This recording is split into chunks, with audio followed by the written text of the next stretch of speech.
आप सभी का स्वागत है और मैं हूं आपके साथ आकांक्षा यादव। दोस्तों, अमेरिका ईरान में चल रहे तनाव के बीच एक नई कहानी सामने आ रही है। एक ऐसी कहानी जिसमें जंग भले ही कुछ समय के लिए रुकी हो, लेकिन उसकी तैयारी पर्दे के पीछे तेजी से की जा रही है। दरअसल 8 अप्रैल को जब अमेरिका के राष्ट्रपति डोनाल्ड ट्रंप ने अचानक सीज फायर का ऐलान कर दिया था, उस वक्त ये फैसला काफी ज्यादा चौंकाने वाला था। आमतौर पर इस तरह के बड़े फैसले लंबी बातचीत और रणनीति के बाद लिए जाते हैं, लेकिन यहाँ मामला कुछ अलग ही दिखा। माना गया कि ईरान के लगातार और तेज हमलों ने अमेरिकी सेना पर दबाव बना दिया था।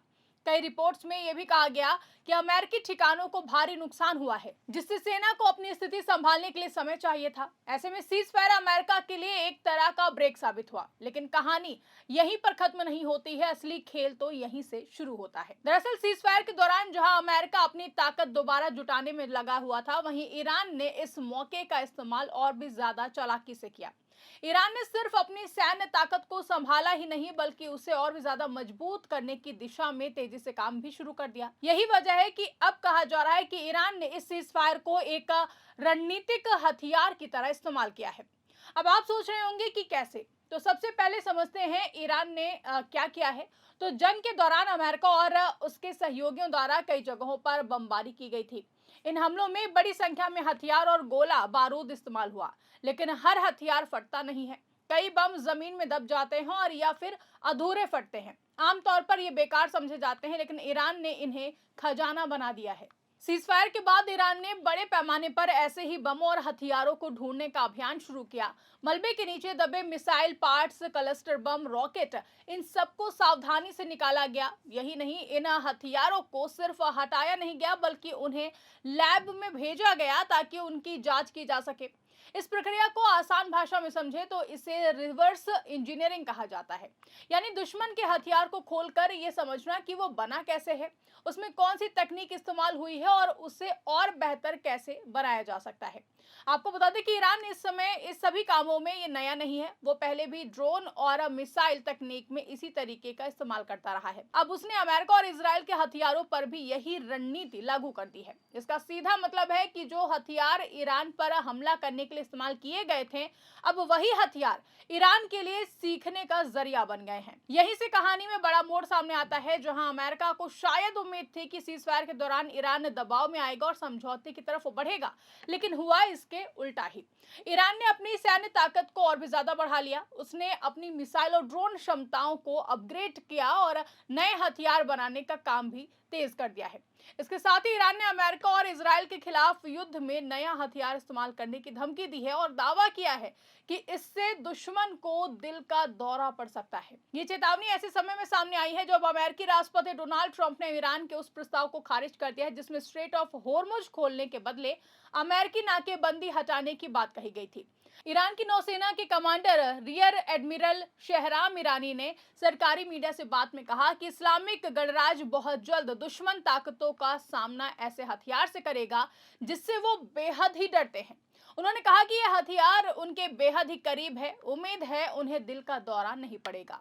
दुश्मनों ने सोचा था कि वो कम समय में अपने मकसद में कामयाब हो जाएंगे, लेकिन अब ये सोच सैन्य अकादमियों में मजाक बन गई है। मीडिया से बात करते हुए रक्षा विशेषज्ञ संदीप उन्नीथन ने कहा कि ईरानी संभवतः हुट रॉकेट टॉरपीडो की ओर इशारा कर रहे हैं, जिसका पहला गुप्त परीक्षण 2006 के आसपास किया गया था। ये इतनी तेजी से चलता है कि रक्षा प्रणालियों को प्रतिक्रिया देने का कोई भी समय नहीं मिलता है। वहीं आपको बता दें कि इस हथियार के बारे में ज्यादा जानकारी नहीं है, लेकिन ईरान का दावा है कि ये पानी के भीतर चलने वाले दुनिया के सबसे तेज हथियारों में से एक है।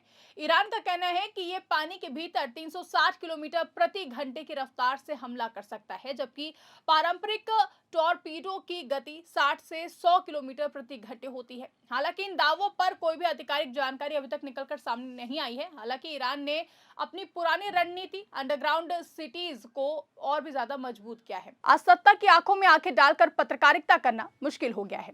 हमारे 4 PM नेशनल यूट्यूब और फेसबुक चैनल को, जिसे आपका प्यार और विश्वास हमेशा से मिलता रहा है, उसे बंद करके सरकार ने साबित कर दिया है कि वो आपके सवालों से कितना डरती है। मुश्किल दौर है, लेकिन हम ना रुके थे और ना ही रुकेंगे। हम सच के लिए हमेशा लड़ते रहेंगे। ऐसे में 4 PM यूपी को ज्यादा से ज्यादा ज्वाइन करें और स्वतंत्र पत्रकारिता को जिंदा रखने के लिए जितना हो सके उतना हमारा आर्थिक सहयोग करें। आपके सहयोग से ये जंग हम जीत कर रहेंगे। आपको बता दें कि ये वो गुप्त ठिकाने हैं जो जमीन के नीचे बनाए जाते हैं, जहां हथियार और मिसाइलें सुरक्षित रखी जाती हैं। जंग के दौरान इन ठिकानों को निशाना बनाना बेहद ही मुश्किल होता है। रिपोर्ट्स के मुताबिक ईरान ने अपने हथियार एक जगह रखने के बजाय देश के अलग अलग हिस्सों में फैला दिए थे। इससे हुआ ये कि अगर एक जगह हमला होता भी है तो बाकी जगहों पर हथियार सुरक्षित रहते हैं। ये रणनीति जंग में काफी कारगर साबित हुई है। अब बात करते हैं अमेरिका की कंडीशन की। तो सीज फायर के बाद अमेरिका एक बार फिर से अपने सैनिकों की तैनाती बढ़ा रहा है। पश्चिम एशिया में नए हथियार भेजे जा रहे हैं, यानी कि साफ है कि अमेरिका अभी संभावित संघर्ष के लिए तैयार हो रहा है। लेकिन सवाल यह है कि क्या अमेरिका पहले जितनी मजबूत स्थिति में है? कई रिपोर्ट्स के मुताबिक 40 दिनों की जंग के दौरान ईरान ने अमेरिकी सैन्य ठिकानों को बड़ा नुकसान पहुंचाया।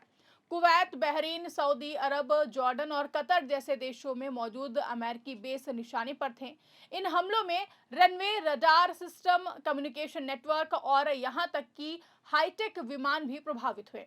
सबसे बड़ा झटका तब लगा जब एक एडवांस सर्विलांस विमान E3 सेंट्री हमले में तबाह हो गया। इसे अमेरिका की आंख कहा जाता है क्योंकि ये आसमान से दुश्मन की गतिविधियों पर नजर रखता है। ऐसे अहम सिस्टम का नुकसान अमेरिका के लिए बड़ा झटका माना जाता है। इसके अलावा कई सैन्य ठिकाने अब पूरी तरीके से काम करने की स्थिति में नहीं है। यानी अगर अचानक फिर से जंग शुरू होती है तो फिर अमेरिका को पहले अपनी बेसिक इंफ्रास्ट्रक्चर ठीक करनी होगी। अब आते हैं डोनाल्ड ट्रंप के बयान पर। ट्रंप लगातार कह रहे हैं कि ईरान के सामने दो रास्ते हैं, या तो वो डील करे या फिर हमले के लिए तैयार रहे। लेकिन दिलचस्प बात यह है कि एक तरफ वो जंग की धमकी दे रहे हैं और दूसरी तरफ अमेरिकी संसद से कह रहे हैं कि अमेरिका ईरान के साथ कोई जंग नहीं लड़ रहा है। इस आपसी टकराव की वजह से कहानी और भी ज्यादा उलझ गई, जहां ट्रंप का यह भी दावा है कि ईरान के अंदर कई गुट बन चुके हैं और वहां एकता नहीं है। लेकिन जमीनी हकीकत इससे बिल्कुल ही अलग नजर आती है। हर बार जब अमेरिका दबाव बनाता है, ईरान एकजुट होकर जवाब देता है। ईरान की सेना ने भी साफ कह दिया है कि वो किसी भी हमले का जवाब देने के लिए पूरी तरीके से तैयार है। उनके मुताबिक अगर अमेरिका कोई गलती करता है तो उसे तुरंत और कड़ा जवाब मिलेगा। अब सवाल उठता है कि क्या सीज फायर का फैसला अमेरिका के लिए उल्टा पड़ गया है? तो इसे लेकर कई विशेषज्ञ मानते हैं कि हाँ, ऐसा हो सकता है, क्योंकि इस ब्रेक का फायदा ईरान ने ज्यादा उठाया है। उसने अपनी कमजोरियों को दूर किया, नई तकनीक हासिल की है और अपने हथियारों को अपग्रेड किया है। वहीं दूसरी तरफ अमेरिका अभी भी अपनी रणनीति को लेकर स्पष्ट नहीं दिखाई दे रहा है। वो एक साथ दो बातें कर रहा है, कभी बातचीत की तो कभी धमकी की। इस पूरे घमासान में एक और अहम पहलू है और वो है तकनीक। रिपोर्ट्स के मुताबिक ईरान ने हाल के सालों में अपनी सैटेलाइट और निगरानी क्षमता को भी मजबूत किया है। इससे उसे दुश्मन के ठिकानों को ज्यादा सटीक तरीके से निशाना बनाने में मदद मिली है। यही वजह है कि उसके हमले ज्यादा प्रभावी और सटीक रहे हैं। इससे यह भी साफ होता है कि अब जंग सिर्फ जमीन या हवा में नहीं बल्कि अंतरिक्ष और तकनीक के स्तर पर भी लड़ी जा रही है।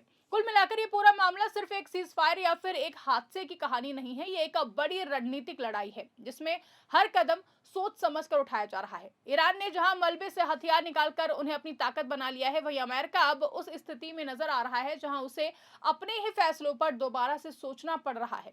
आने वाले समय में क्या होगा ये कहना मुश्किल होगा, लेकिन इतना जरूर है कि ये खेल अभी खत्म नहीं हुआ है, बल्कि असली मुकाबला तो अब शुरू हो रहा है, जहां हर चाल का जवाब और भी ज्यादा बड़ी चाल से दिया जाएगा। फिलहाल के लिए इस खबर में बस इतना ही। इस पूरी रिपोर्ट को लेकर के आपकी क्या राय है कमेंट करके हमें जरूर बताइएगा। अगर वीडियो पसंद आई तो उसको ज्यादा से ज्यादा लाइक और शेयर करना ना भूलें।